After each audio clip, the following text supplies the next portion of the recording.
Welcome, everyone. This is Poor Historians, a podcast misadventuring into the archives of medical history and beyond.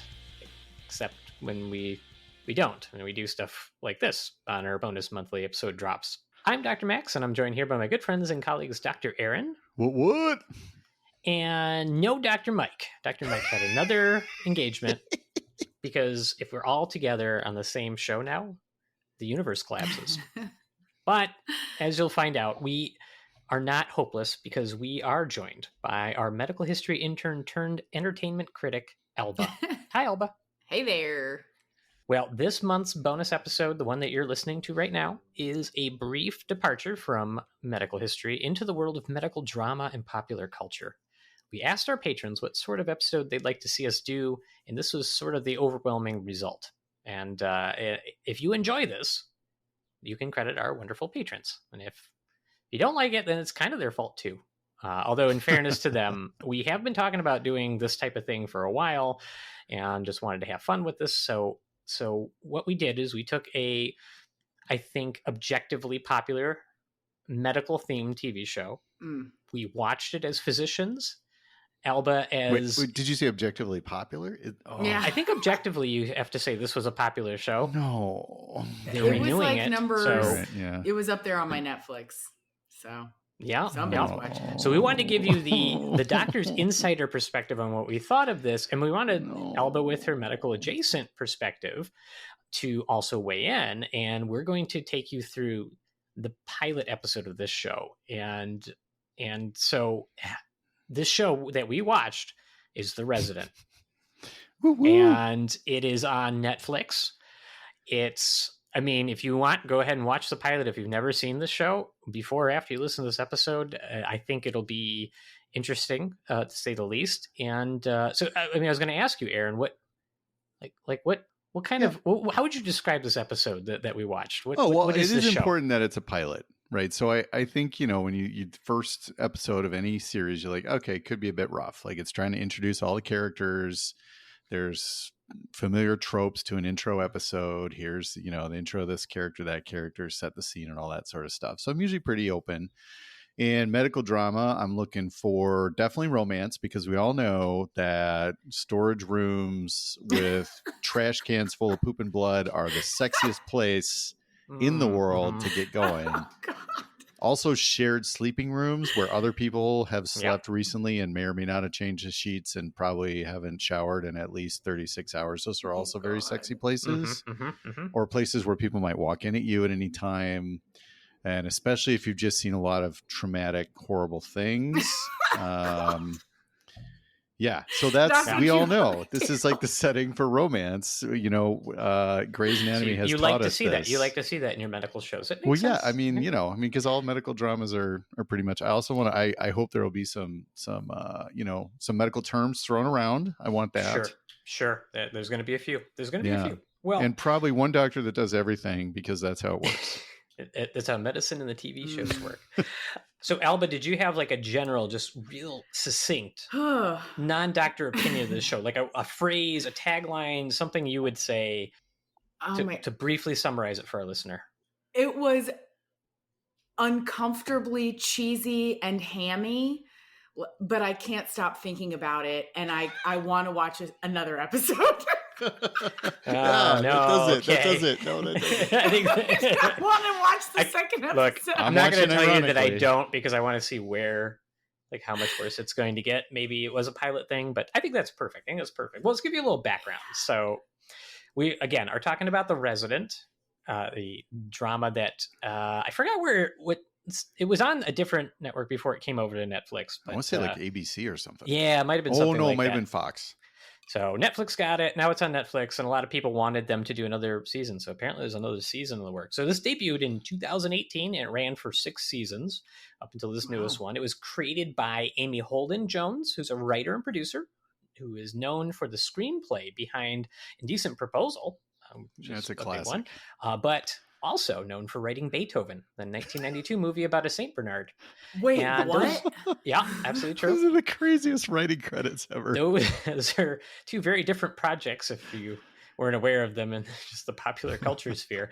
And I'm going to tell you, listener, if you're upset about the subsequent Beethoven movies, like Beethoven the Second through the Fifth, including Beethoven's Treasure Tale and Christmas Adventure, I just want you to know that the writer did not write those, but they were based on her characters. So At you least should it's not not blame Beethoven's her Treasure for... Trail, am I right? Okay, all right. No, it's Treasure Tale. It's Treasure Tale. It's Aaron, how many beers have you had? Just 1 1/3. Okay. That's right. all. It's going to be that kind of episode. I'm having a beer as well. Yeah. I have seen Beethoven, and I'm going to say that the dog delivered a more realistic performance and nuanced character than anyone in this show. Woof. That is rough. As a lover of the movie Beethoven, I'm going to agree. Right. And as a professional actor, I'm also going to agree. There we go. So the resident centers around a main character who is, yes, a resident, I guess, in the script, with no visible supervising physicians as far as I can tell. And he is described as, quote, charming and arrogant by the Rotten Tomatoes summary. He takes an unconventional approach, to say the least, and is defiant against all odds in a broken and corrupt fictional hospital, Chastain Park Memorial, which is supposed to be in Atlanta. It's not a real hospital. I did look it up. He takes the innocent and doe-eyed new intern, Dr. Devan Pravesh, under his wing, and they have adventures or whatever is the setup for this series. And again, we watched the season 1 pilot episode, so we're going to kind of take you through it, starting at the beginning. And the beginning scene, the first time you tune in to watch this show is quite something. There's classical music playing. You see the Amazon Echo Dot or whatever, nice product placement there. And there's a very stern looking surgeon, an older gentleman, who is doing what we find out to be an appendectomy, but like as good as you might do with your eyes closed, because he's doing this. He's got an incision, which it's like open, right? Well, Yeah, theoretically, open, you could be saying he's doing yeah. an open appendectomy where you make a big incision but you would want to look into the abdominal cavity to see what you're doing. And instead, he just sort of squishes his hands in there and fumbles around and says, oh, there it is. Oh my. And like, spoiler alert, the surgery will not go well because, this is supposed to take place in modern times and he's not doing it laparoscopically. We use little incisions. And that's pretty normal. Normally we laparoscopically now. Yeah. Right? I mean, there would be a few times you might have to do it open, and I'm not a surgeon. I won't tell you what those exact indications are, but it would be pretty rare. And what happens? What happens next in this? Like, how does this scene go wrong? First, they start taking selfies over the top of the guy in the middle of the surgery. Yeah, that's say things upon. like, "Oh, he won't remember this. He's not awake," and they totally break scrub. Which they are over the sterile field. There's people in and out of the sterile scrubs, like all over the place. Yeah, you're saying less than accurate. You shouldn't hold your phone, right? Because that's God no, right? And because that's dirty. Phones are. Yeah. Okay, all right. And then also taking picture. Isn't that like on your personal phone, like a HIPAA?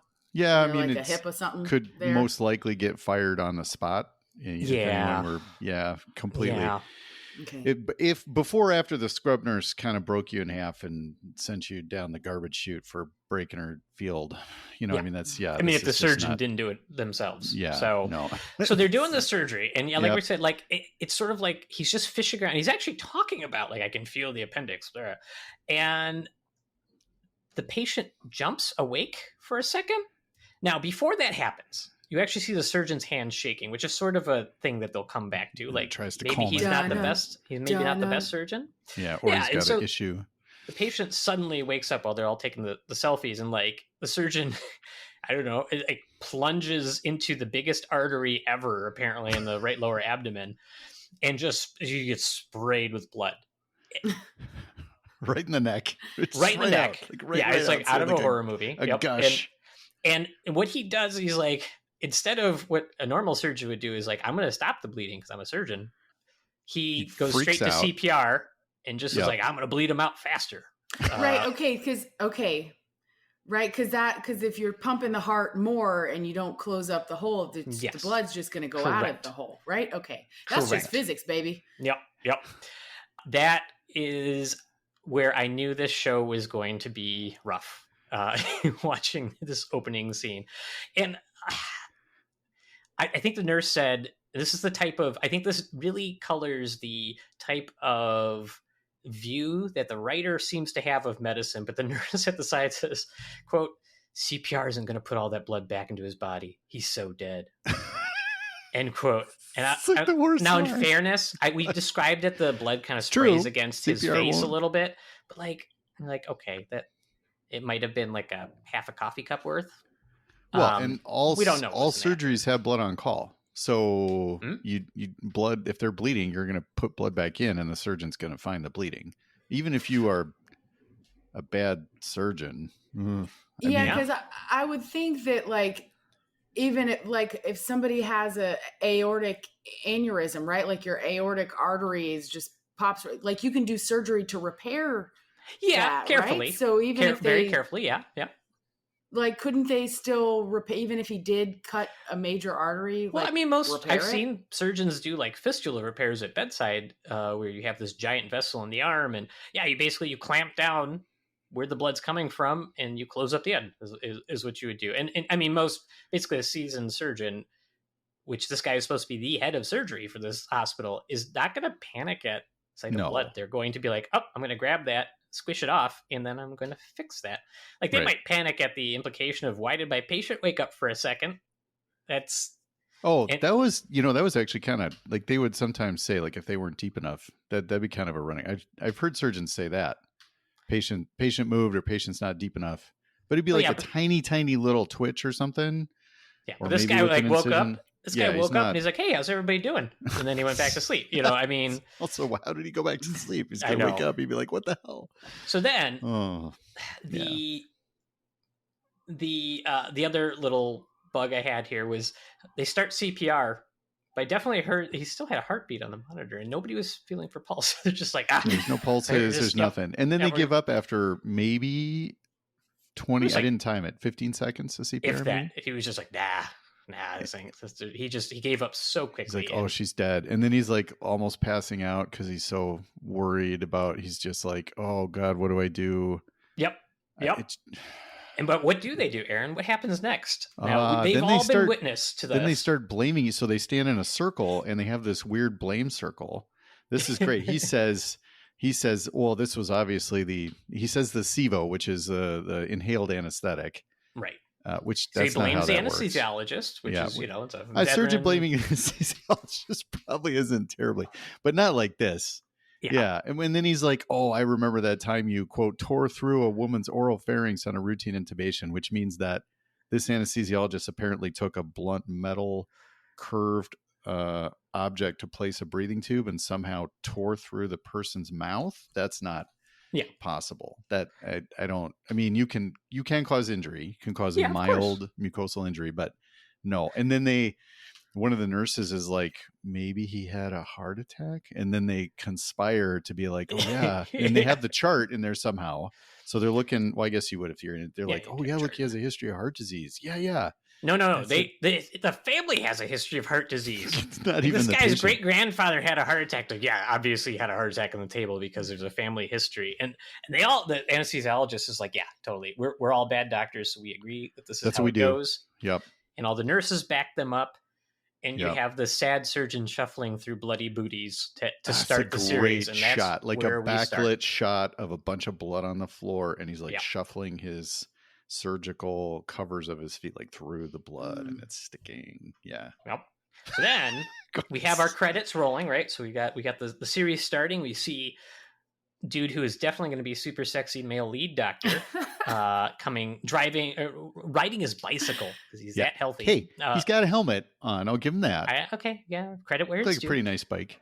Yeah. And then he arrives at the hospital, and I like Aaron's note here that what does he do next, Aaron?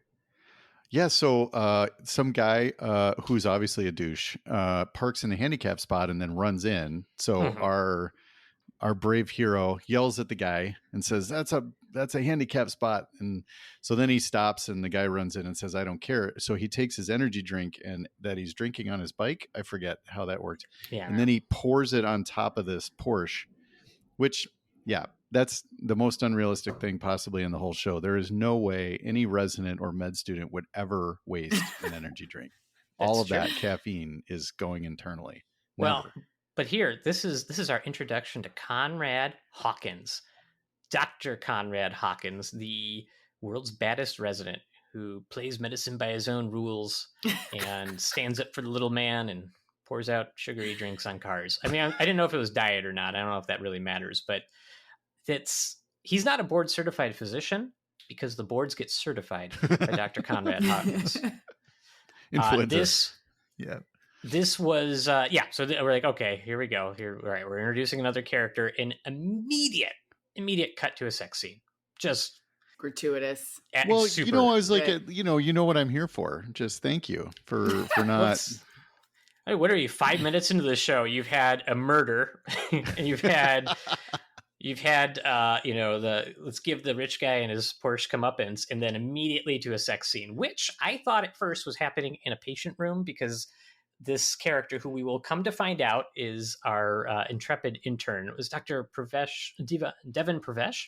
He apparently has a bed that looks like a hospital bed in his apartment. That is unfortunate. It is unfortunate. Yeah, I think maybe they missed out on like an establishing shot or something there, because I thought the same thing. Mm-hmm. And I don't know what hospital beds look like really. So, but I was like, they're doing it in the hospital?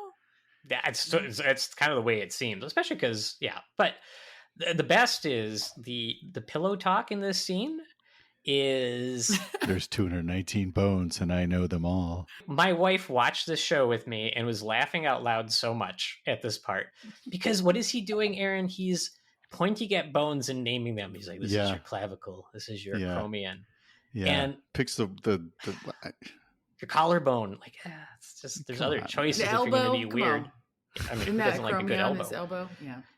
I don't know. My call was symphysis pubis, man. That's the one you're going to name. That's what I think you should name. Well, I mean, if this is your game, but I was like, this is, If I were a bone naming guy, that's the one I would pick. Right. If this was your game, your game plan, your foreplay, if you will, I don't know. I don't think it plays well. That's just me. But look, one thing is we get this establishing. He's starting out his career. This is like, as far as we understand, this is his first day of residency. He is an intern.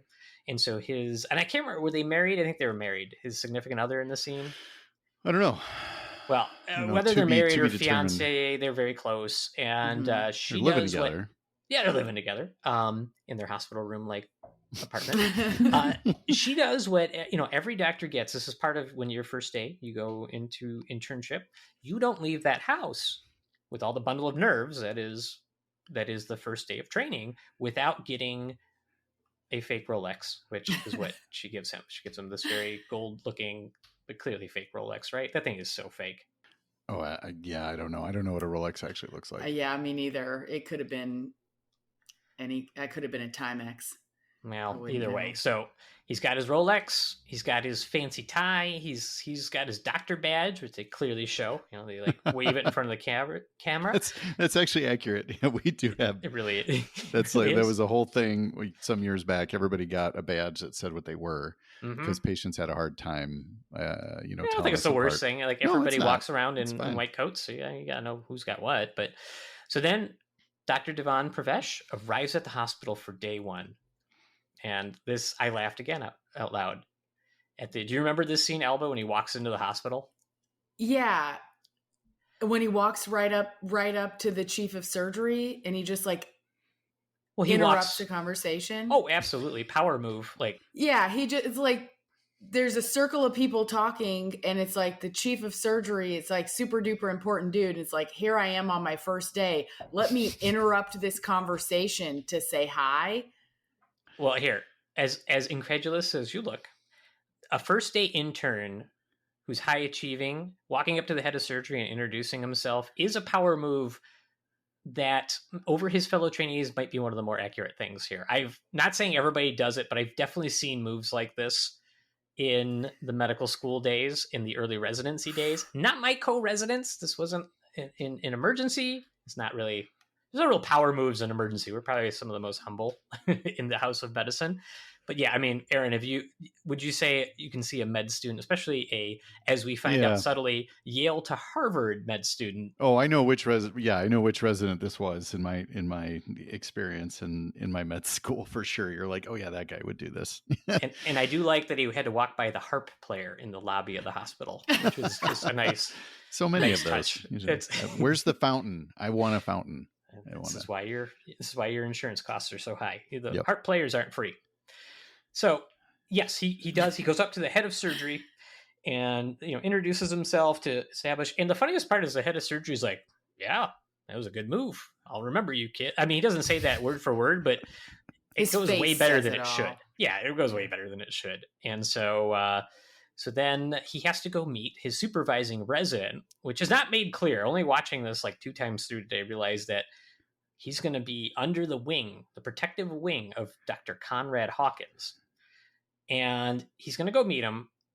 So like the Pravesh, the intern, his other residency friend that he talks to for a second, she's like, her resident texts her like on the pager, like, "Can't wait to meet you," like smiley face. And then Pravesh is like, gets this message that says like, "Meet me in physical therapy and don't be a dick." And then, so that's already, you've got the character in your mind. You're like, here's what we're going for. And this scene was insane. So like Pravesh is walking down the hall, his first day again of residency, goes up to physical therapy, finds this gentleman, in the tight fitting scrubs with his forearm tattoo exposed, the caduceus, the double snake and staff symbol on his left forearm, standing there watching women do physical therapy in yoga pants is, yeah. Do you have thoughts on this, Alba? Oh my God. Yeah. I was like, am I supposed to like this guy? Because I don't. Because why is that? It just felt really creepy. Creepy because he's watching everybody doing yoga. And then like the first thing that he asks the resident is what race of woman he's attracted to. That was gauche, I admit. That was pretty. This guy committed like 300 HR violations. What's your flavor or something? I was like, what the? How? Like, God, creep much? Plus the crappy tattoo. But we know tattoos make you a tough guy. Okay, let's not dog people with tattoos. Sorry. I'm just saying. Hey, I got tattoos and I am a tough guy. So... This is who we're dealing with. It's Dr. Conrad Hawkins. His greeting was namaste, man. I thought he had a great vibe. And he probably greeted that because maybe you guessed it by now, but Dr. Devan Pravesh is of, I think it's Indian descent is what was implied here, right? Yeah. So he was just trying to I don't know, communicate with him in a insulting way that it was charming. I don't know, but I think so. Up to this point, Dr. supposed to be hero guy is a racist douchebag with a shitty tattoo. Creeping on the ladies. Yeah. I'm sorry. Racist, and he's just like standing there staring at everybody with a shitty tattoo. Yeah. Right. Anyway. Right. Pervert. That's the word. Racist pervert with a shitty tattoo. Well, and then they got to do their thing. So like, he's got to do the walk and talk with them. He's got to smarten Devin up. This is the worst walk and talk. Do you want to summarize, like, what is this walk and talk? Where he's taking him down the hall. He walks down the hall, yeah. And so, like, people are, he first off, he has his hands on his hips for a really long time, which is weird. The whole show, his hands never come off his hips. Yeah, which is just a weird way to walk because, like, it's not normal mechanics. Then, like, all these people are, like, high-fiving him and stuff. Somebody gets him a breakfast sandwich, like, knows his breakfast sandwich order, which... What are you, king of the shits? Usually everybody just brings you food. Like right. Come on. Like Alba, we're still a lot of F-bombs. I'm sorry. Oh, I'm sorry. Yeah, no. And then he flexes on his step one. So also step one score. Nobody gives a oh, dang it. I'm sorry. I cracked it open. I didn't even notice my F-bomb, actually. Yeah. So what do? They compare scores. Scores for for their step 1 USMLE boards. So there are 3 boards you have to take: step 1, 2, and 3. Step 1 is in medical school. You have to take these steps. The step 1 is very basic science. Step 2 is more clinical, and step 3 kind of actually gets you into patient scenarios and such. Right. So they are supposed to progress you through. And, it's actually, people complain, it's a reasonably valid a lot of things benchmarks. right on these scores. Like if you want to be a certain kind of doctor or specialist and you don't get good, especially step 1 is the most difficult test, I would say. It's like the longest. Yeah. So I guess if you're going to flex, you would flex on step 1. But you don't. Yeah, I know. But nobody ever. I'm not saying that medical students don't flex on step 1 scores, but you're a second-year resident. That's the saddest. That's like wearing your high school letter jacket 2 years after you left high school. That's exactly what it's on the like. Town, and not ironically. It's just. You don't do it's so cringy. And he's like, I got a 280 on step 1, by the way. I think the top score was it 300? I think you can get. I had to look that up again. And it's like, no, you didn't. You remember as he's walking, he points to one of the people going the other way. And he says, this is a quote, "I broke him. Now he's a doctor." Right. Like a horse. Yeah. like he was a stallion. And then he ends it. This is like, "There's only one rule. I'm never wrong," which is, spoiler alert, we find out by the end of this episode that he was really wrong at least once. So I think at least once. Yeah, it was pretty bad wrong too, from what we find out. So now, maybe from that moment on, he was never wrong again. The one interesting thing I will say is that as a second-year resident, that was when I felt the most invincible. So there was a second-year residency. I thought I knew what I was doing, but I was not close enough to actually being the one in charge of patients. So that was the year where I think I kind of had some sort of, a little jaunt in my step or whatever, but not like this. I mean, not confront the head of your hospital. No. You think you know more than them kind of jaunt. Yeah. No. Yeah. Okay. All right. Well, then we go from the walk and talk to prepare you for what kind of supervising resident I am, to the first scene with a patient, and Dr. Pravesh is going to see his first patient. And by see, I mean, it's like a thinly veiled assault on a patient is probably the best way I would put it. They walk into a room and there's a gentleman who is from, I think it was a Czech. They said Croatia. Croatia. He's Croatian. There's soccer in the background, so he's European. Right. Which, I mean, fair. But Dr. Conrad Hawkins walks in with the intern in tow, and he says, "We have a case of Caudy-Aquina syndrome," which if you're going to try to flex every time you say a diagnosis, you should say it correctly. It's Cauda-Aquina. He said Caudy-Aquina syndrome, which refers to a spinal issue where there's something, and it's not specific, but something is compressing the lower spinal cord such that it is causing weakness of the legs, inability to move the legs, or inability to control your bowel or sphincter tone, your rectal sphincter.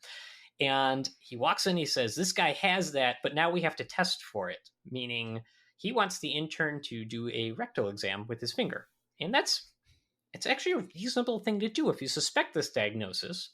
But what we're led to believe is this guy's been sitting in the hospital with a known diagnosis, and they're going to get an MRI, but I just really want you to do a rectal exam on him to show my dominance, is really how I read this scene. Am I wrong? That's the vibes that I was picking up on. I mean, we've already seen several pervert moves from this guy. So yeah, that's definitely what it seemed like to me, especially the statement that follows when he gives the instruction. He says, "Stick your finger up." Is that how he words it? I mean, yes, probably. He actually says that. Yes. He does put it into a language and translator app so that the gentleman knows what's going to happen, which I'll give them some partial credit. I'm surprised they did that much. And so this is Dr. Hawkins is supposed to be the rough around the edges, heart of gold doc who basically makes light of the patient and the intern for doing this exam. It's invasive and also not necessary from what you just said. Well, it's not that it's not necessary, but you can't say that he has this condition of his spine without already having done this exam. And if he's already done the exam, now granted, there are times you would want to instruct somebody like this is what it feels like, etc. You just want to be pretty clear with the patient. And they also said they're waiting to get an MRI. You would probably, this guy's in the hospital, he's not sitting in the ER. You probably already have that done before you've done the first rectal exam, or you've done the first rectal exam before you've gotten the MRI is what I'm trying to say. So it's suspicious to say the least. Well, then he says, "Leave it in there until you know," which is just, that's the assault. Yeah. This is just a weird, It's very weird. This is just a weird, callous scene. Overly sexualized, assaulty, strange. Right. Yeah, we got to put a couple of HR reports in about this guy. There's a lot. There's a whole stack of them. It's like Demolition Man, where he's cussing and pulling the ticker tape out of the wall and getting tickets for it. This is what's happening. So at this point, Dr. Pravesh, the intern, is going, I don't like this guy. And don't worry, we don't either. But he tries to go switch his resident. So he walks up to a female person who is wearing a white coat and says, "Hello, nurse," which is a great way to just endear yourself to, like, probably has a name and you don't know if she's a nurse, and all these things. Now it turns out this will be Nicole, and she is a nurse practitioner. But so he just says, "Hello, nurse. I need a new supervising resident," which I don't know why she would have any say over that. But yeah, this is how he tries to get out of it. And I don't know, Aaron, do you have thoughts on this scene? I just was amazed that Sharon Carter is here for all you Marvel fans. I thought that's great. I'm glad she's getting some work. Sad she has to do it in this show, or this might have preceded Winter Soldier. I don't know. But yeah, no, this is a horrible move. I mean, first of all, just starting up and assuming every woman is a nurse when she has a white coat on. I don't know of any nurse practitioners who would want to be addressed as just nurse. Like, "Hey, nurse." Yeah. And even if, and nurses don't like to be addressed by "Hey, nurse." Right. They have names and lives, it turns out. They're like actual people with individual wants, needs, and hopes and aspirations. And I like to pay them. Where she goes with this is really interesting, because she's like, she basically says essentially, "Oh yeah, he's a real jerk, but he's so good." But I thought Alba said that she thought that this was like actually a very reasonable approach. What? Did I mishear you? Oh, I misheard you. Misheard me. Yeah, so she does like the mechanic thing. Like, if you do you want a nice mechanic or do you want a good mechanic? Basically, like, as though you could only be either one. You can either be a nice person or you can be skillful. But actually, it's possible to be both. And there's like mountains of evidence that patients have better outcomes when they have better relationships when they're with their clinicians. Mm-hmm. And that the better relationships people have with each other in the hospital setting, the better outcomes that the patients have. So setting up this communication or this situation of like, don't ever ask me questions, don't ever question me, I don't, I know everything, is like not putting the resident in a good headspace, to learn, which is the point he's there for, if he has a question or he's confused about something, and B, to take good care of his patients. Because if he finds himself in a situation where he's like, shit, I'm stuck, I'm stuck, I don't know what I'm supposed to do, I need help, is he going to ask for that help, or is he going to put the patient at risk and try to figure it out on his own because he's terrified? Spoiler alert, to ask for help, right? Yeah. So I had I had big feelings about that. Like, you can be both, and studies show it's better to be both, nice and competent. Then you don't get a TV show named after you as the main character. So I think that's the only hole in your argument. Well, I'm so sorry. Pour your monster out on the Porsche. Yeah. I think that's all very valid. And basically, Nicole says, well, you got who you got, and you're kind of stuck with it, and you should appreciate it. It's sort of the tone of the scene. And that takes us to the next scene, where we're going to just see how good Dr. Hawkins really is. This is his first view of the sleep room, right? Which we returned to a few times. Very nice sleep room. I think there's so. Like a smoky, large glass wall that it's lets nice in blind light and some bunk beds. 4 or 5 bunk beds in there too. Yeah. And Dr. Conrad Hawkins, the name is ridiculous. He's sitting there swiping through Tinder. Yep. On all these attractive ladies, one of which happens to be the nurse practitioner, Nicole. And her profile says, no gamers, no slackers, no doctors. And it sort of sets up that they have had some sort of past relationship. And I just want to say, with that, no gamers, no slackers, no doctors, I feel attacked. Yeah, no, I see where you would. I think I'm sorry, Max. Okay, let's talk about my feelings. It's rather than okay. the show. But yeah, so and I'm not sure if this other guy's a resident or attending. Did he get It doesn't named? really matter. He's a resident. He's definitely a resident. Is Yeah. he's supposed to be. Okay, so he walks in. Because he sleeps in the sleep room, yeah. Yeah, it's true. That is true. He's definitely not attending. Although in this hospital, I haven't really seen an attending except for the chief of surgery, and I don't even know what he does. Yeah. Besides murder patients. So this other resident walks in and he's like, man, I got these 4 heart failure patients all at once, and like one of them's dried out or whatever, like just super callous, like they're dead, and I can't figure it out. And he's trying to get Conrad Hawkins to turn that big, powerful, sexy brain on this case, right? And so I think he says 3 words. He's like alopecia, like hair loss, discoid rash, rising urea nitrogen, which nobody would say. You'd say rising BUN, which you'd actually say rising creatinine, probably. Yeah. Basically, he's saying they're losing their hair, they have a weird rash, and their kidney function is getting worse. And so, counter to House, Conrad gets up and he's like, it's lupus, and he walks out. Like, mic dropped. And the guy's like, oh, of course, he's so smart. Oh my God. So, yeah. It could be a lot of other things too. I mean, he got a 280 on his step 1. He knows it all. Go ahead, I was like, that just seems really... I feel like it doesn't have, I don't know, but it seems to me like it's rare that you can diagnose something with 3 data points. So this is actually an interesting phenomenon. So depending on, and it's an interesting source of bias. So depending on how you present a case, there will be specific keywords and sort of vignettes where we all have a very common heuristic that we use to just kind of be like, oh, that's lupus. Discoid rash is rare. It's a specific type of specific skin finding. And if you keeps grabbing his face. Yeah. Yeah. It's sort of like that's a malar rash. I'm trying to remember if the discoid rash is the same. But it doesn't matter because in my brain, discoid rash goes to lupus. And then the other thing that lupus causes is kidney failure. Right. So if you gave almost any reasonably competent second year med student this sort of set of things, right? They would probably be like, oh, that might be lupus. So the other ones would be, flank pain, blood in the urine, and severe abdominal pain. You're going to be like kidney stone plus minus aneurysm. Like there's just these things that kind of go together. There are patterns you're going to see in diagnosis. And that is dangerous when you apply them to patients just sort of indiscriminately, because you can miss stuff that you'll look for things to fit that.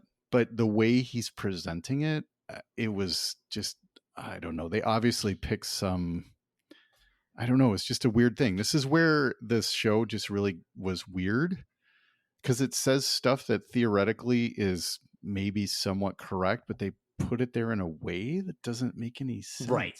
Like, so of course, you're trying to tell me he's smart. Anybody so the resident should have known that already. Yeah. So this isn't really a flex on Dr. whatever's. Right. It's like, oh, wow, brains. You got a super basic collection of the most common presentation of a thing that all of us should know. I mean, and you probably shouldn't just throw it out. Yeah. I don't know. It was weird. I mean, they were trying to just probably flex based on stuff that their advisor gave them. Speaking of flexing, it's been at least 3 minutes since we had a sex scene. More sex.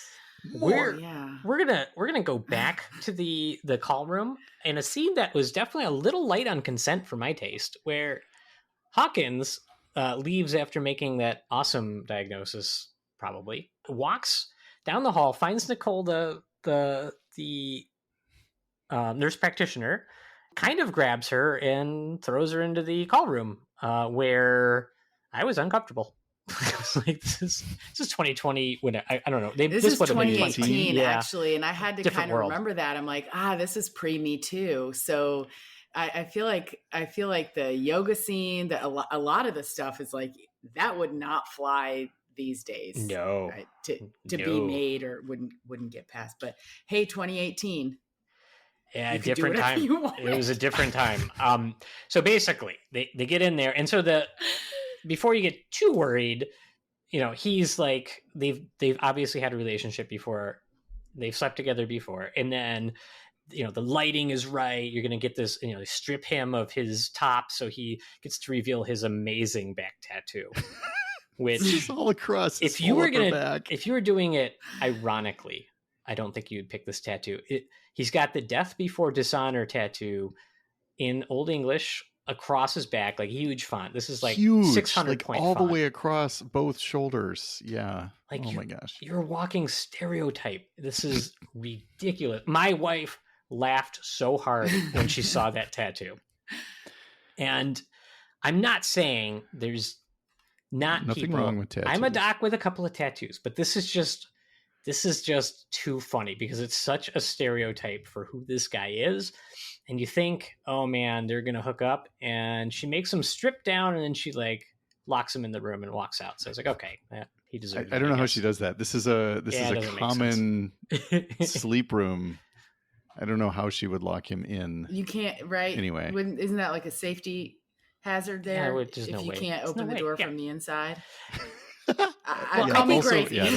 I don't know what they're doing with this relationship either. I'm like, she's on Tinder. They broke up, but now is he trying to get her back, but he fails? I don't know. I think that's kind of what they're going for. I mean, it's a pilot. I get they're kind of moving things along, whatever. And so, but they've been showing this side of him where he's a little callous. It's a little callous, like really sexist and like problematic in almost every way. So let's go ahead and have a scene to humanize him a little bit.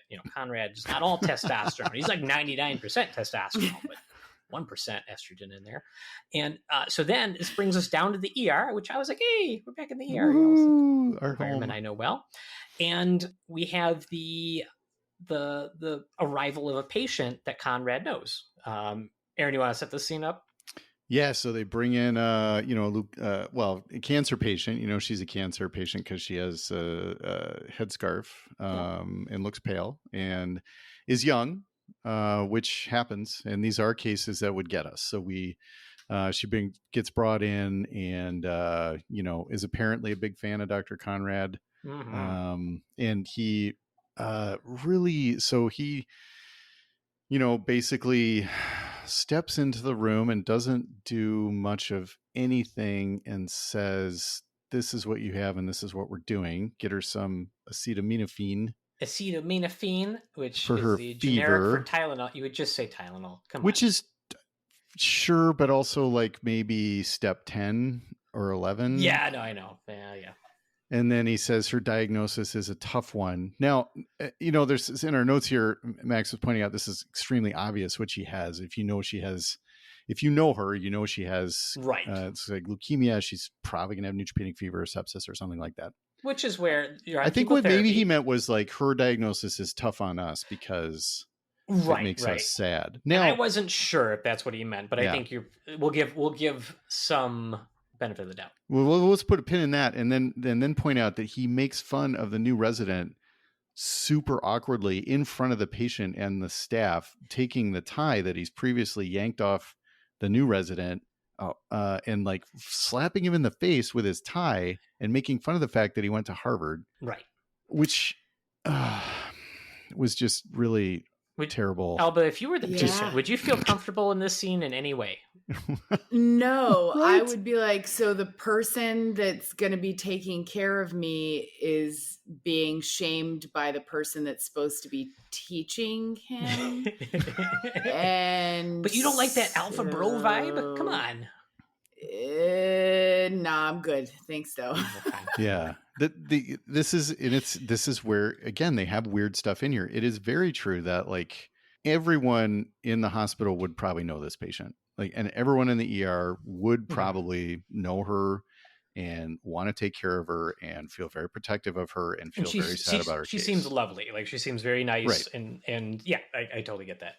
Yeah. So that, and actually that's something that, it's actually one of the biggest, very dark humor, I guess, observations that occurs in the ER. So you'd have a case like this and someone would say something along the lines of like, oh, I'm sure she's a sweetheart, because we sort of will have this trope where a very wonderful, nice patient has an absolutely hideous diagnosis. And I think it's just sort of a thing that happens. And it's one of the ways that we sort of deal with the trauma of dealing with these patients. So I'm like, well, that could have been an interesting sort of insight into medical culture, but instead it turns into this weird alpha bro protective. Let's take down the resident in front of, or take down the intern.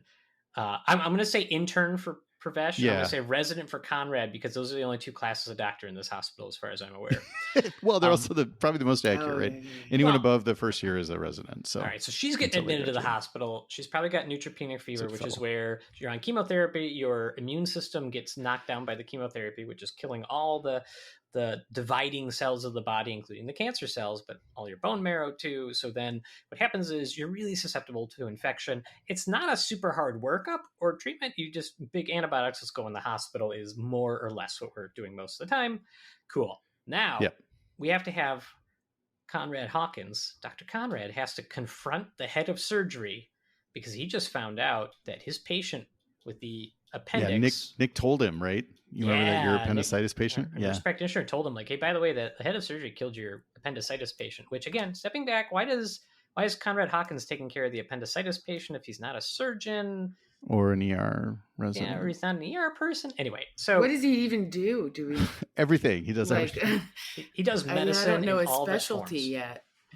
I don't know if we're ever going to find it out, to be honest with you. But yeah, he does all the medicine. So he walks up to the head of surgery as, again, we're supposed to believe that Hawkins is a second-year resident, and he's going to confront the head of surgery about killing his patient. That would not happen. It would happen once, maybe. But so let's say you are caricaturing chief of surgery that's completely power mad and just doesn't have any self-awareness. I mean, there are those people in medicine, just like there are those people in every walk of life. That person would absolutely crush this resident. Yeah. Oh gosh. I mean, they would be like, who do you think you are? Or do I even want to talk to you as I literally kick you out of my program? The profile that we get of the head of surgery is Dr. Bell is his name. So Dr. Bell, the profile, like he is the bad guy behind taking the harvesting adrenochrome from fetuses in like conspiracy theories. Like he is a surgeon that would be okay doing that because he's portrayed this evil and maniacal. Right. Like he is a complete melodramatic caricature, and you walk up to him as a person who is in training, attending physician, and you're going to confront him, and he's just and we'll find out later that he even has dirt on Conrad, so there's no way he lets this slide. There's no way he would professionally crucify Conrad in the doctor's lounge is what would happen in real life. Oh, he'd probably do an M&M. So he'd probably do like a meeting and bring him up and put him in the middle of all the other doctors. And then, and M&M, by the way, it's not the candy. No. Alba's face was like, what? It's a morbidity and mortality conference. They're not fun. They're not fun. So, they still exist, but they are they're better learning experiences now, almost always. But essentially you have to present your own case to all of your colleagues and your attending physicians, and you have to go through the whole case and what happened. And these are always cases, at least they were in the old days, where something went wrong. So then you would have to defend how it went wrong and what you did. And they were exceedingly painful, even in the new world, in the new world where we were trying to kind of learn together, they could be exceedingly uncomfortable because you had really smart, experienced people who would just kind of wait until the person who was in the middle of this circle got to the part where they made a bad judgment call or something went wrong. And then they would just take that person apart. They're rough. And there were still, I think in my residency, But so he'd do something like that. He'd be like, I'm going to just crucify you in front of everybody and then kick you into the program. And even if it wasn't like a mistake made, it's a patient who had a bad outcome, like an unexpected death. So we're going to talk about it, which is reasonable. We should do these things. Oh, but absolutely. It, especially in the older days, was like, but we're going to find somebody to rake over the coals professionally. But we, the other implication is that everybody will eventually have to be raked over the coals. So it is much more favorable now. So we cut to Dr. Pravesh's next patient, right? Isn't that the next scene? Yes, I actually enjoyed this scene because this is some of the best prop work of the show. I'm going to agree on that one. That was wow. What happens in this scene, Alba? I'm curious from your perspective. Well, there's a patient eating a cheeseburger, and he's eating hard. He's eating. He's eating. He's very into his food, and and he's got a foot that it looks dead. Yeah. To me. Most of it's like purple and blue and green, all kinds of nasty colors. Mm-hmm. And they're talking about, I mean, my assumption was that he has diabetes because that somebody asks him like, hey, where did you get the food? You know, you're supposed to be eating something else, or where did you get that? And he's like, well, I ordered DoorDash or something, delivery or whatever. Yeah. And then Dr. Pravesh, I guess, touches the guy's big toe and it just falls right off. Sure does. And then Dr. Conrad, the resident, comes in and is like, and Dr. Pravesh is like, no, I didn't do it. It fell off. Like I didn't take his toe off, as though he had to defend that, and you couldn't just look at the foot and have an idea of what could have happened. Yeah. And and then so Conrad's like, he like sort of, I don't know, verbally shames the patient for being a big guy with diabetes who keeps eating. And then he's just like, well, great, we're going to take off more of your foot now. And the guy's like, oh, well, when can I eat? And you're like, who is the butt of this joke? This is horrible on every level. Like, this guy's a caricature, the patient. We're making fun of his condition, and then he's getting chastised for it with I'm going to jokingly tell you we're going to amputate more of your foot. I'm not saying those things, like that clinical situation can happen where I have a toe can fall off. It definitely can happen because there's no blood flow. But like, let's not this guy needs help in many ways, and like making fun of him in a way that's like, yeah, we're going to take that rest of that foot, ha ha ha, is a bad look. Just a bad look. It's just, yeah. It's not great. And now this show like starts shifting. Like we are shifting scene to scene, and we are back in the ER with a screaming lady who is caught by staff trying to steal Dilaudid, which is a very strong narcotic medication. Interestingly, they will say acetaminophen, mispronounce it in other scenes, but they will go Dilaudid's trade name here. And this doesn't go well. She runs around screaming while they're trying to restrain her, to which Conrad Hawkins is there again to save the day, grabs her wrist and yells in her face, you have endocarditis, which is a bloodstream infection. They do suggest she's an IV drug user. So he yells at her that she has endocarditis, promises to give her some Dilaudid if she just shuts up and lets them save her life, more or less. Aaron, do you have notes on how this goes? Any notes on that scene? I mean, at this point, you're just like, all right. I mean, I'm literally laughing out loud this whole time. Like, first off, to hold somebody's arm up and be like, look, you have Osler's notes. Like, first off, like, she's going to know what that means. Right. And second off, that's going to be the first sort of thing you notice. Like, they're strangely, weirdly, somewhat accurate, but then they just do it all But wrong. You would see these little dots and you wouldn't be like, oh, it's endocarditis. Like, no, that's just a macular or papular, not really clear because it doesn't test for either of those. That's just a weird rash. It could be those things, but that's not like step one in the screaming patient who wants to agitated drug user she definitely could have endocarditis with those risk factors. Those are the people that get it most typically, but this is not how none of this is the none way of it. Yeah, wouldn't there be like some kind of step to like, I don't know, is this a restraint scene? Because there was no attempt to like get her to stop running around screaming. Well, they do restrain her in that she has a cardiac arrest and then stops moving. She's like, they're arguing. They get her worked up. She's standing up, and then all of a sudden she collapses. Right. And then I'm not telling you that's standard procedure, but I love the shot of her on the floor, and they're all looking at her. It's wrong. And then the other people in the ER are just doing their stuff. Like there's a guy in the background, literally still just mopping the floor. I couldn't stop laughing when I saw the dude mopping. I was like, what? He's just like, you better move her because I'm going to get that spot of the floor. Like, let's get her up because I got stuff to do. I want to go home. Yeah. No, they do say let's get like start CPR.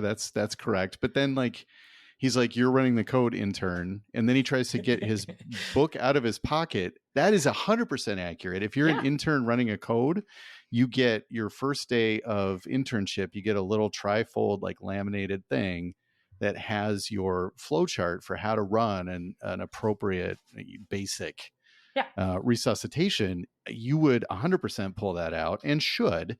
Yeah. They would never make you run it as a first-year intern, and you Right. wouldn't Day have some one? stare off over the patient while you're not doing CPR. Right. And then they also get the rhythm completely wrong. They're like, that's PEA, and it wasn't. It was just a straight flat line, which is asystole. Yeah, it just, oh my and God. he slaps the book out of his hands like, no books. No books. Yes, it's like, great. No let's books. do it not the safe way. Yeah. Let's just put the patient more at risk. I mean, it just gets worse and worse. So they have this weird thing too. So they do, I think they did CPR for 21 minutes. Somebody said, let's intubate her. Okay, that's fine. That's probably about step 4. That is not the first thing that you would want to do. Although in 2018, they might not have redone the order yet. So maybe. Yeah, still. And the resident is like continuing to like fight. And he's like, no, I want to save her life. And he's like standing there in the middle of the code being like, oh, you should give up on her because, this is hopeless. And somebody says you should feel the ribs crack when you're doing CPR. That is a very poignant, absolutely accurate thing that happens, but not as much in a 21-year-old. Right. Maybe for a very small patient like her, you would. Yeah. I mean, but it's in the wrong context. Well, I would say points to at least acknowledging how brutal CPR is. Yeah. I mean, it is kind of brutal. Yeah. But like even the low, he says her end tidal CO2 never went above 17 throughout the whole code. So a measure of what you exhale. And it kind of lets us know how much blood is circulating around when we're doing CPR. So that is a sign that she does not have good circulation.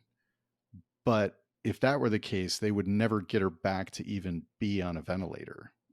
She would just be dead. Well, so our intern doesn't give up, does he? No, our intern keeps going, and then she, I guess her heart starts beating again on the monitor, and somebody beside her's like, you saved her life. And then Conrad Hawkins is like, just what did I tell you the first rule was, you giant loser? And Conrad Hawkins was like, do you have a donut in your hand? I'm going to take the jelly out of it, because he tells him like, you just saved a brainstem. Good work. And like, just guts this guy, which I would be gutted too. And his whole thing is like, we should have stopped the code because she has not had blood flow to her brain, and likely that she doesn't make a neurologic recovery. And that's a real thing that we think about and consider, but you don't beat up the guy for trying to save a life in a young person. Right. And this is an in-hospital. So out of hospital cardiac arrest, so if you arrest outside the hospital, yes, the show is correct that those people have a neurologically intact survival rate that is well less than 5%, I believe, although it's tiny. And you're even more likely, if you're out of hospital cardiac arrest, to potentially end up with a bad neurologic outcome. But that doesn't count for 21-year-olds who collapse in front of you. We would, any one of us would 100% just resuscitate as hard as we possibly could for this person. There is no scenario where you would be like, oh no, she's just done. And here's the other, like, I don't know anyway. All right, I'll stop for a minute. Where's our next scene? Well, here's the thing. So next scene, something a little bit different. We got robots. Got some robots. Like, I like robots. You like that's robots? Right. The whole robot. Mm-hmm. Oh yeah. The other plot device here is that there's a surgical robot that the hospital has that is, they call it the hand of God, or the Titan. Which I guess we'll call it the Da Vinci, not because we're like sponsored, but like we know Da Vinci's surgical robots are like, you can play with joysticks, and and the little surgical robot hands are really precise. It's a real thing. It's pretty cool. Yeah, it is pretty cool. It's super. And we get a new character here too, right? We do. We get one of my favorite characters. Not just favorite because of how badly it's written, but yeah, she's still my favorite, even though she. Oh, absolutely. I have some notes for her, but this is Conrad talking to Dr. Okafor, who is a second-year surgical resident, who's the best surgeon on earth somehow. It was a second-year resident, but that's kind of the way that he pitches it. And she's using the surgical robot to like dissect this plum very accurately. And they're basically talking about evil Dr. Bell. They're like, how is this guy still do it? They share his nickname in the hospital is the Hodad, the Hands of Death and Destruction, which is a bad title to have as a surgeon. And this part is fairly realistic in that they are talking about how silly and unfair 5-star online reviews are about physicians. And this line got an actual laugh, like a real intended laugh from me, where they're talking about how Dr. Bell has all these 5-star reviews, But Dr. Okafor only has bad reviews. So they read, and he says, Conrad is reading her reviews, her 1-star review, and it says, this patient was mad and writes this bad review and says, quote, "She told me my uterus sucked," end quote. And Dr. Okafor says, "Well, it did," and I laughed. That was actually a pretty good line. 1 star. I saw somewhere on social media, it was a doctor who literally showed a picture of his view that said, "Dr. So-and-so saved my life. 4 out of 5 stars." And he's like, "What do I have to do to get the 5th star?" I just don't know. I saw it on social media. I was like, yes, this is so true. But why does Dr. Bell get all those 5-star reviews? Oh, he's putting them online. He's putting himself. them in there himself. Yeah. Which, I mean, the doctor's face was angelic and his hands were so able and deft. Like, the reviews he's writing for himself are just ridiculous. But this sets up that Dr. Okafor is the resident who is the surgical resident who's the best surgeon in the hospital, not the head of surgery, which from what we've seen is probably fair. It's probably fair. She can drive the robot, but we figure out soon after that Dr. Bell, can't drive the robot. We'll get there. Oh, I can't wait. Yeah. So this takes us to a new place in the hospital where we go to a, I don't know, 5-star resort / spa hospital room overlooking all of creation, I guess, from like the 480th floor to where this guy is in bed, in old white guy, which will be important for fancy what's coming sheets. up. Yep, fancy sheets, like got the PJs, the old guy PJs, silken, I believe. And he's sitting there, and he has turned away a plate of oysters that they served him in the hospital, which gross. And Dr. Bell. Yeah, hospital oysters? Yeah, That's not a good don't idea. have oysters. Don't do that. And if your hospital serves oysters, what are they spending your money on? It's worse than gas station sushi. Yeah, that's still. And what we get here is Dr. Bell, the head of surgery, walks in, and this is an old friend of his who's clearly a VIP because, oh, by the way, they named that tower over there in the hospital after you. We're going to have the best surgical resident do your surgery tomorrow. It's just like, none of this. The surgical resident would not be the only one doing the surgery.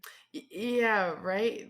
Somebody's going to be there. Right. For a long time, right? Isn't it surgical residence like 8 years? 5 years, right? At least for general surgery. And then usually there's a little specialization afterwards if you want to for be robotic, there definitely would be. Well, robotic, yeah. There'd be like a fellowship. So yeah.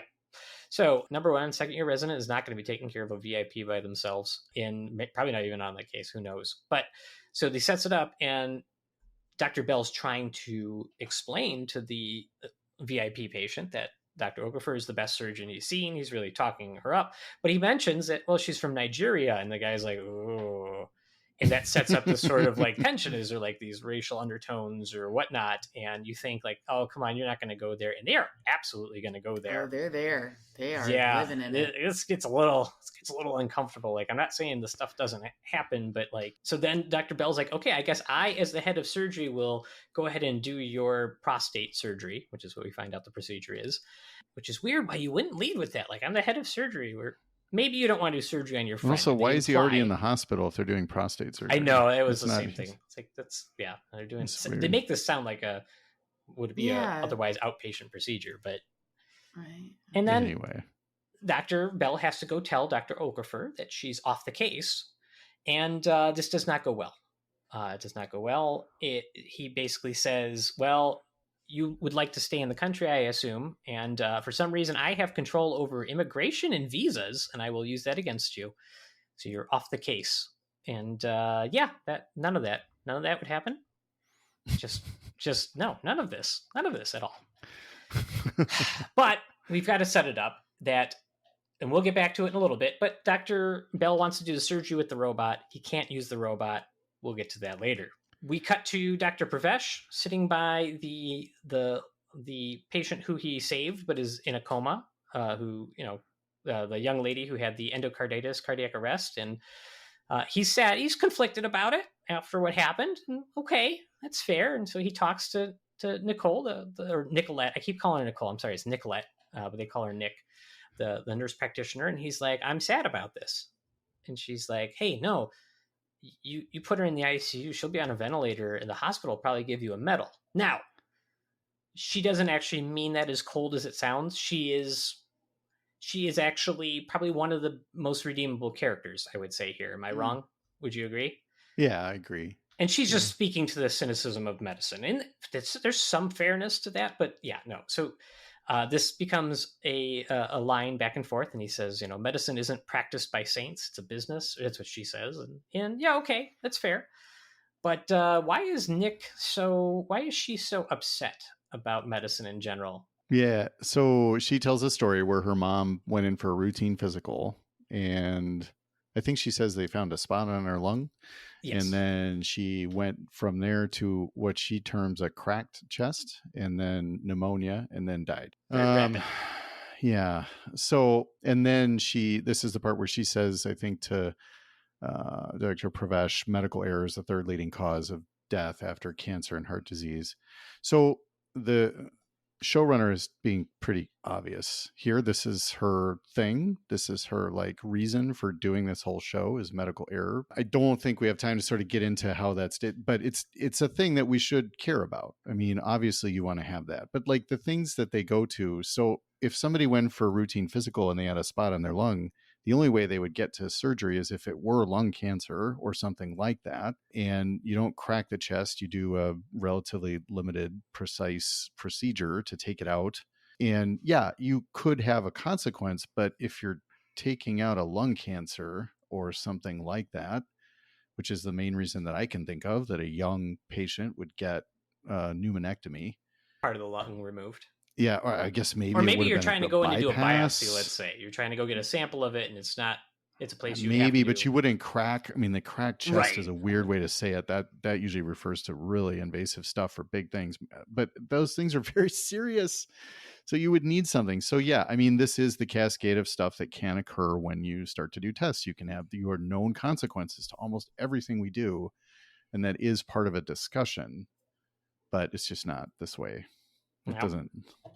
Also, great physical. I don't know how you would pick up a lung spot on a routine. I know, physical. really. I really don't. Yeah. Well, anyway, so then, yeah, that's ham-fisted moralizing. Yeah. Yeah, that's why Nick she's cynical. Is fair. The way she is, and again, she's probably my favorite character just because she has at least 2 layers of depth, and this is the other one. Good.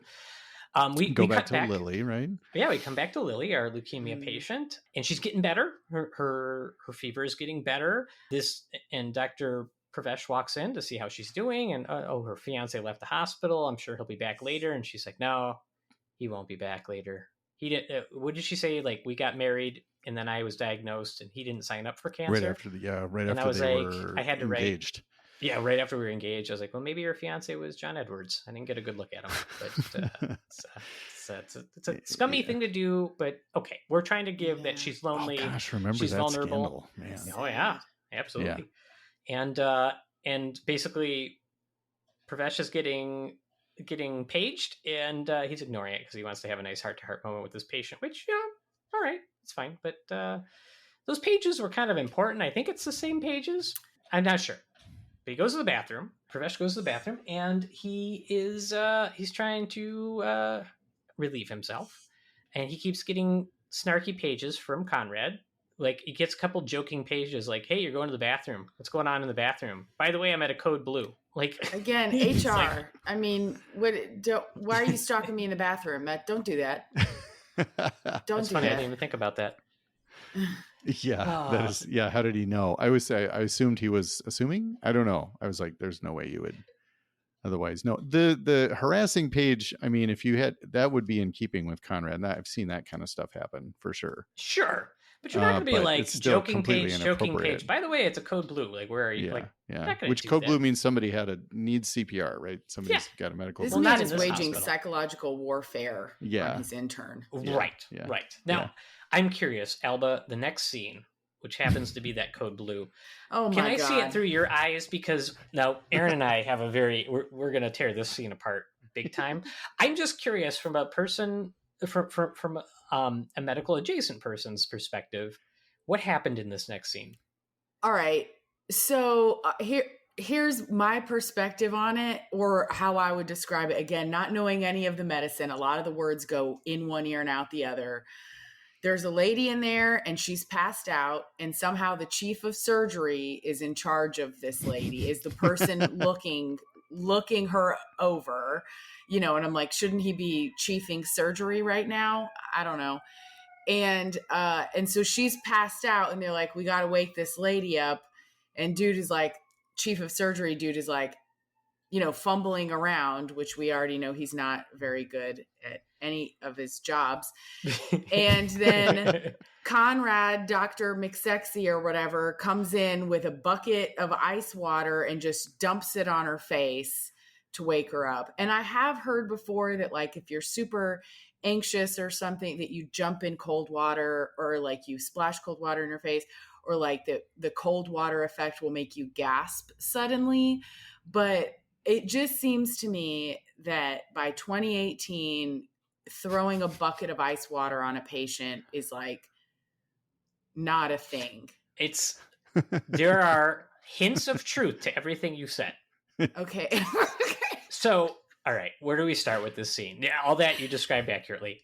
Number one, they call it a code blue. A code blue is a cardiac arrest. This lady has not had a cardiac arrest. She's got a rhythm change. So, okay, I don't know. Maybe this hospital has different definitions. Fine. Oh, she has a normal blood pressure as well. Yeah, she also has she has a normal, but her heart's going fast. In a rhythm we call SVT, which is supraventricular tachycardia. And to their credit, I did look very closely at the monitor. That is the rhythm that is going on. Okay. So, we're starting off. They paid attention somewhere. Yeah, I mean, it was a little fast and there was a touch of regularity. I would have found a better strip, but Yeah, I mean, you want to take it up another 40 beats per minute. It's within the realm of, plausible. So, but she's uncomfortable with it, because you would be if you were laying in bed and your heart rate's 180. That's uncomfortable. And what we get is that Dr. Bell, again, chief of surgery, who I don't know why he's at a cardiac event. He's the only other doctor besides these guys. He is trying to give her verapamil, which is actually not a bad move for what this is. Verapamil is a calcium channel blocker. It slows down the middle part of the heart, that what we call the AV node. It's not my first grab for this, but it's on that list. And they have tried adenosine, which is one of my first grabs besides some of the other things. And adenosine is adenosine is one of my favorite medicines to use, because it should not be as safe as it is. And what it does is adenosine stops the middle of your heart for just a second or two. And it always makes us pucker, because what you want to do is you want to stop the middle conduction of the heart just for a moment, let the heart calm down, and then reboot at a regular rate.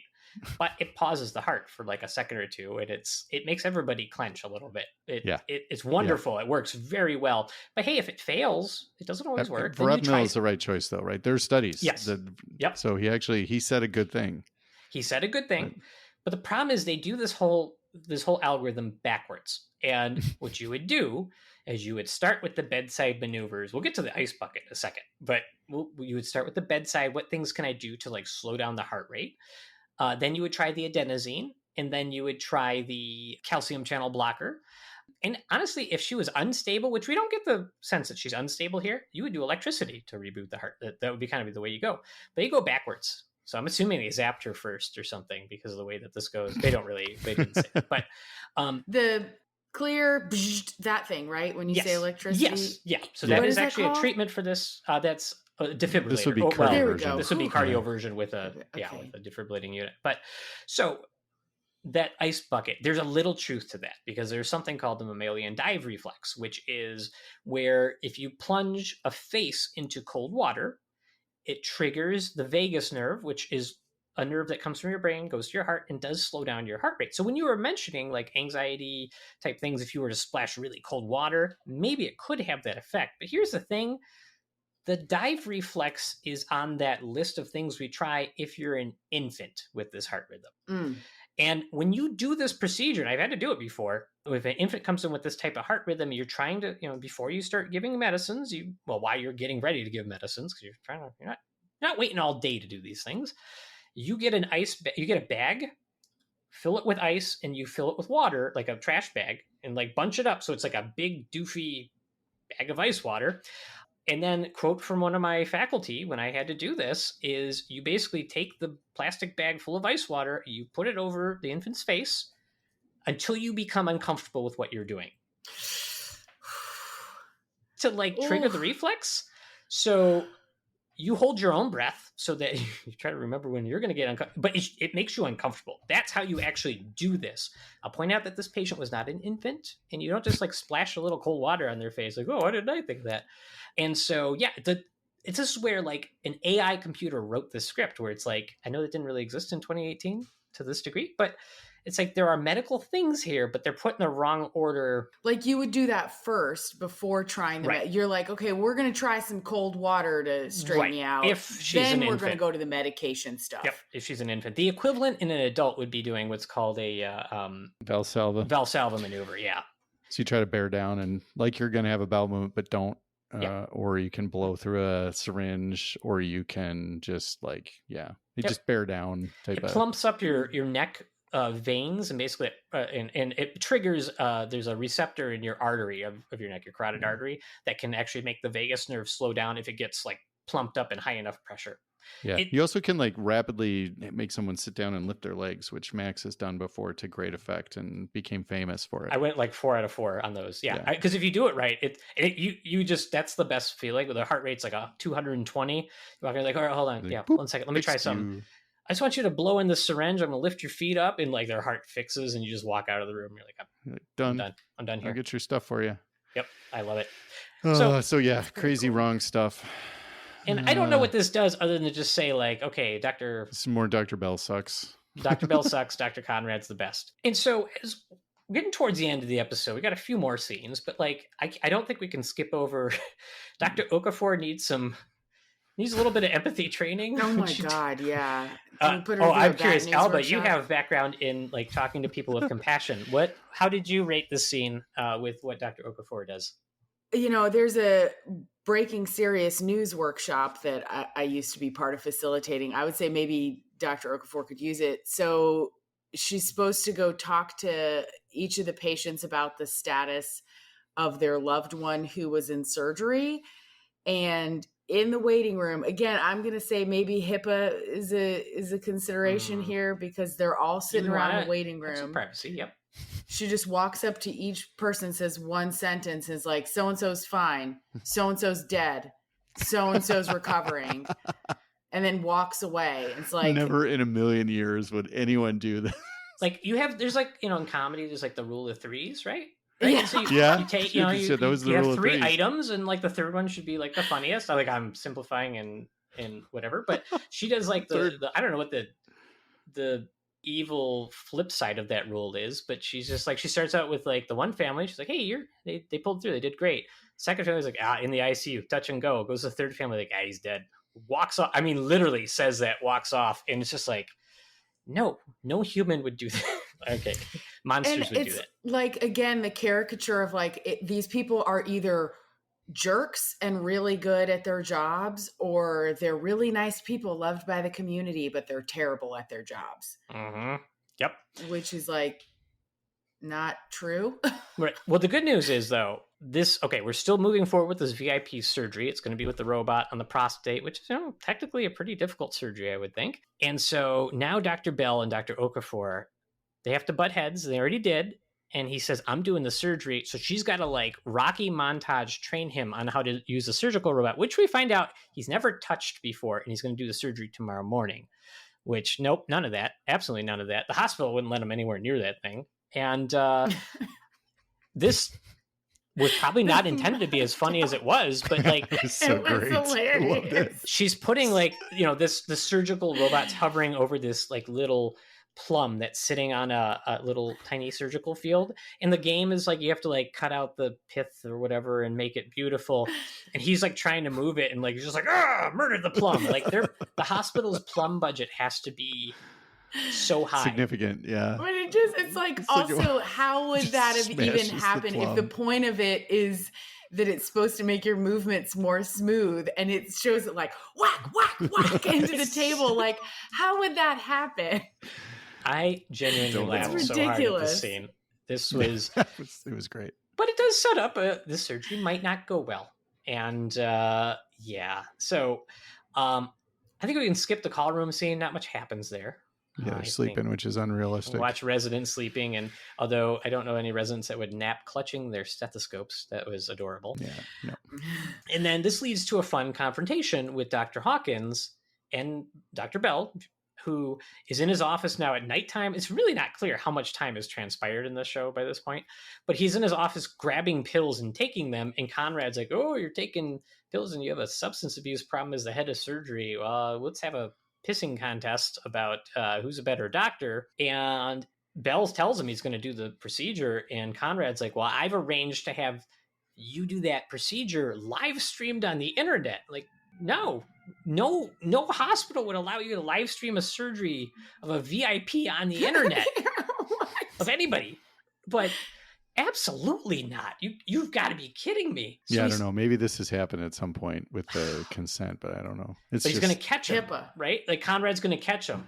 Also, he's bargaining with the patient's life too. Like if he's really that bad, he's like, you'll show everybody how bad you are when you kill him on camera, basically, is what the setup is. Yeah, like nobody's reported him. Oh, God, he would, like it seems like everybody knows that he's murdering patients, and yet up to this point, the best idea they have is to live stream a surgery. Yep. Mm-hmm. Yep. That's where we end up.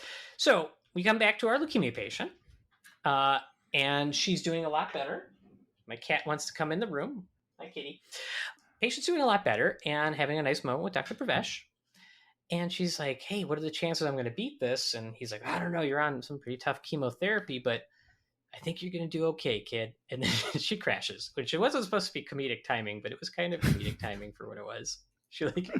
She immediately the show's so she's cheesy. Like, I don't feel so good. And she like looks to the side. Yep. And I like how the he's alarms like, go off. Her blood pressure's 70, it's 60, it's 50. I'm like, dude, you're in a regular room. There's no arterial line, and that cuff has not gone off 3 times in 4 seconds. So no, it isn't. It's just not. That's not what's happening. Yeah. But this scene leads to my favoritely bad procedure in this show so far, because she's crashing, her blood pressure's going down. He decides she's septic. Okay, maybe. Meaning, he says it out loud in the room. It's sepsis. I love it. It's great. I don't think he took a temperature, but fine. Okay, fine. She's got overwhelming infection again, and her blood pressure's crashing. So he says, I have to do a central line, which is a big IV that goes into the central circulation. You pick like an internal jugular vein, like in your neck, or you pick a subclavian vein under your clavicle, your collarbone, or you can go into the femoral vein of the groin. You put a big IV in so you can give all kinds of medicines that boost up blood pressure. Yeah, we could do that in sepsis. You don't need to do it in the next 20 seconds or else she'll die, quote unquote, from the show. And Aaron, do you have any notes about how this procedure goes? I mean, number one, he indicates it's day one. He's never done one before. I don't know if he's seen one. I mean, they have to measure each other's penises while they decide who's doing the procedure, which was great because and Conrad, of course. Yeah, Conrad comes in and Nick is like, why don't you let him do it? He's more experienced. And it comes out that Devin has never done it before. Which if you're an intern, that's quite realistic. Most interns haven't done it before. This could be your first one. This would be a tough first one, but yes, maybe. But yeah, they're fighting over that, which is really dumb. And then he proceeds to do some crazy, weird thing with a central line that I've never seen. So there's a scalp. He puts it in the wrong way. It's going like towards her brain. There's a wire, but there's no drape. The wire is supposed to go in the vein, and then you slide the line over the wire after you place a dilator and so on. And we always use ultrasound for these now. You could do anatomical, but usually not in that. Okay, thanks. Because that was the thing wrong. I was thinking. Like, what is the scalpel? Just you're gonna just split her open and look for the vein where the thing's gonna go? That would be the only way. In the 16th century, yes. Yes, right. Because I was pretty sure the ultrasound made sense to me. Because I was like, well, if you're looking for a vein, how are you gonna know where you're sticking? If that were a venous cut down was a thing that I actually saw in a book from the 50s, I think maybe. You would do it in the groin. You wouldn't do it in the neck. And you're not gonna. You're definitely not gonna do a head or neck venous cut down as my number one. My first day. It's my first day.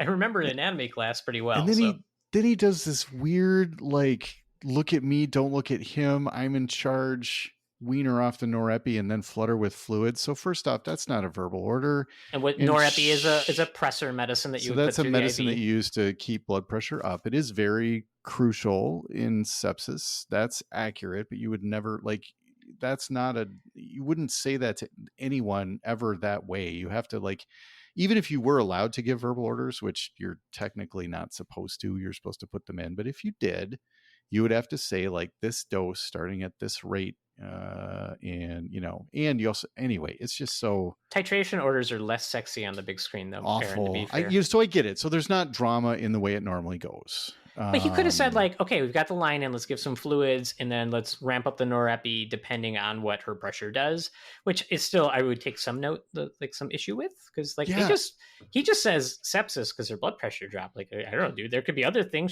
She is a cancer patient. She could have a PE, a pulmonary embolus. There's so many things that could be wrong. That's just ER doc and me. Yeah. And yeah. So, but my favorite is as Pravesh is pausing because he's I don't know. I've never done this procedure before, but I know she needs it. And Conrad comes in to again, have the pissing contest and make him do it. The best line was Conrad going, pre-med, med school, MCATs. Was that all just for fun? and I'm guessing that Pravesh maybe did badly on all those because he does put the line in the wrong direction, completely wrong direction. So yeah, I got some notes for Harvard. So we come towards the end of the episode now, and we're setting up. There's a whole audience in the hospital getting ready to watch this procedure that is, again, live streamed on the internet, where he's going to do Dr. Bell. The setup is that he's going to absolutely murder his friend on the operating room table. And as he's talking through the wonders of surgery and the robot, blah, blah, blah, it's going swimmingly while everybody, including Hawkins, is wait, what's happening? Because it turns out that Dr. Okafor is actually performing the procedure in a different area, but it looks like Dr. Bell is doing it, which is probably the safer move here. But wait, you can't sneak a surgeon into a case. That's a huge patient autonomy. No, the patient was told so-and-so is doing it. No, just kidding. Even though it's his best interest here, oh my God, yikes.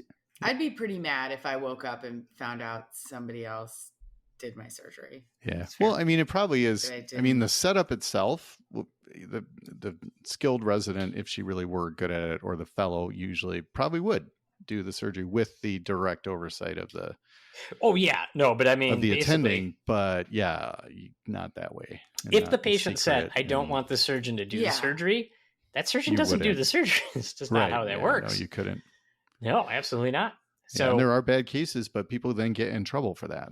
People get fired, and that's Well, and then Conrad finds this out, so he figures it out, and he's like, that's sneaky, Dr. Bell. Get him later, Dr. Bell. We'll get him in episode 2. I'll get him next time. Yep. And this brings us towards the closing scenes, and we got Devin. Dr. Pravesh is back in the ICU. He's overlooking his young lady who cardiac arrested, and he's in his feelings about it. I get that. That's actually that's reasonable. Accurate. I think you should be in your feelings. Yeah. Yeah. He leaves the room, her room, and Dr. Conrad comes up to him, and you think, oh man, he's gonna beat him up. No, he gives him the weirdest pep talk. I can't even imagine. So basically, Conrad's like, look, dude, I know you've had a really bad day. We got off on a weird foot, and it was kind of a racist foot, but I think by now you know that I mean well. And he pulls out a picture of a child. Dr. Conrad Hawkins has this in his wallet, this beat up, folded up picture. He's like, you know who this is? This is my biggest mistake. And basically the story is that he misprescribed or misadministered a medicine, and this child died because of it. That is the story. And you're like, and what this becomes is dude, I have messed up harder than you have. Check this out. Check out. Let me just have this pissing contest with you now. You think you messed up? It is a weird flex. It's a weird flex. So even Conrad has to do malpractice better. That's insane. And Devin comes away with this looking at the sunrise, because I guess this was all one day. I don't know. Yeah. Oh, I think it was supposed to be one shift. Yeah. He's looking at the sunrise, and he's like, my job is pretty awesome. And you're like, what in the last 24 hours told you your job was awesome? Okay, but that was the most realistic scene of the whole episode. When you finish a 36-hour shift and you walk out into the sunlight, that is one of the best feelings on earth, because you're like, oh God, fresh air. And you leave, and you're like, Thank God. Delirious from sleep deprivation, and you have to drive home. And yes. Yeah. Hope you don't crash.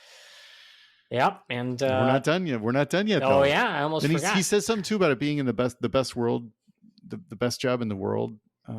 Something too. He's like, yeah, don't give up. This is the best job in the world. Be like, dude, where you can't just pull out optimism like that after your weird. Oh, I don't know. I don't know what they're trying to do with him. Well, but Conrad has a weird hobby. Is kind of where we go next. God. So the last scene, the final scene is we have Dr. Conrad Hawkins, tattoos and all, under those well-fitting scrubs, his muscular body, hovering over the ICU patient that he gave grief to Dr. Pravesh for resuscitating, and he's thinking about pulling the plug on his own on the patient. He turns off the ventilator, and not after he does a little thumb kiss thing. Oh, that's right. Yeah, he kisses his thumb. He kisses his thumb and puts it like on her forehead, right around where her third eye chakra would be. I don't know why. Yeah, maybe he's a yogi. Yeah, might be. It goes along with the namaste. Maybe he's. Yeah, maybe he's like, I don't know. Well, so he's just and like, then I'm legit shuts off her vent. Shuts off her vent. Shuts off the alarm first. Yeah. Right. Yeah. Because otherwise, he's done this before. Yeah. Yep. And he's like, all right, I'm gonna clean up my intern's mistake. I guess is kind of but for his own good. I don't know. And then Nick, our intrepid nurse practitioner, walks in and she's like, hey buddy, you murdering patients in here? Or he's like, yeah, I'm murdering patients. And she's like, oh. And he turns it back on and just like kind of, okay, you got me. She's disturbed, but she's not as disturbed as I would like her to be about what she just saw. No, she knows what she saw. And I almost wonder if she's like, not again. Cause like, right. Like, oh, you're up to this again. Maybe I should go check on this patient because you're in the room. Like, I've seen you before. Like, otherwise, wouldn't she be more? Yeah.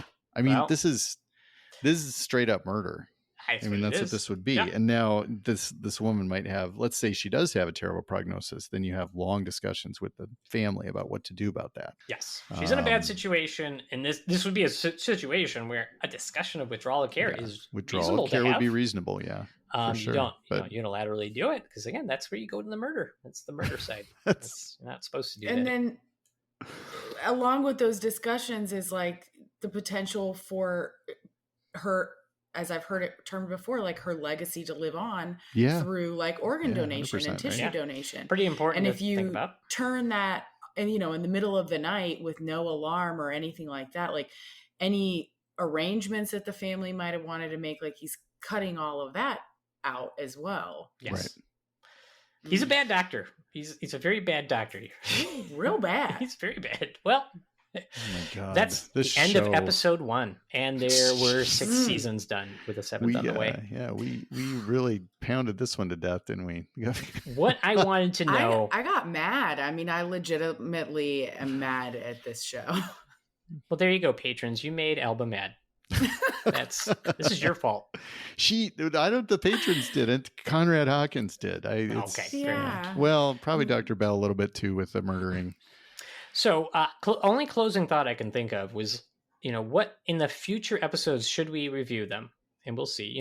Let us know, by the way, listeners out there, if you enjoyed this and we can do more of them. It was fun for us. If you get all the way through. Yeah, if we can get through. Let us know what you think. And but if you guys, can you tell me what sort of dramatized medical malpractice are you looking forward to in upcoming episodes of The Resident? Oh, geez. I mean, I'm thinking hacky sack with a transplanted heart is on the board. I think hacky sack with a transplanted heart is a thing that they would do. Is he actually going to murder that? We'll find out. We shall find out. He's supposed to be the hero? Is he an anti-hero? I don't even know what his arc is going to be. He's just a anti. He's just bad. He's bad. This is a show with a villain on its heart. Conrad effin' Hawkins. Well, with that, we appreciate everyone listening, and we'd love to hear from all of you out there. Like I said, if you enjoyed this type of episode, let us know. We can do more of them. It was fun for us. Speaking of which, if you'd like to check out our merchandise or provide feedback, we can be reached through our website, www.corehistorianspod.com. There you can send us messages and find links to our social media sites. We do work to respond to all those posts on our various social media accounts and are most active over on Threads at the moment. If you have time, please go and leave us a nice 5-star review on Spotify, iTunes, or on whichever platform you choose. And if you're a gamer, come hang out with me on Twitch while I play video games via the link in the show notes. lastly, if you want to take your connection with our show to the next level, check out our new Patreon page for that brand new option, www.patreon.com/Poor Historians Podcast. Also in the show notes. And until next time, the Poor Historians are signing out. AMA.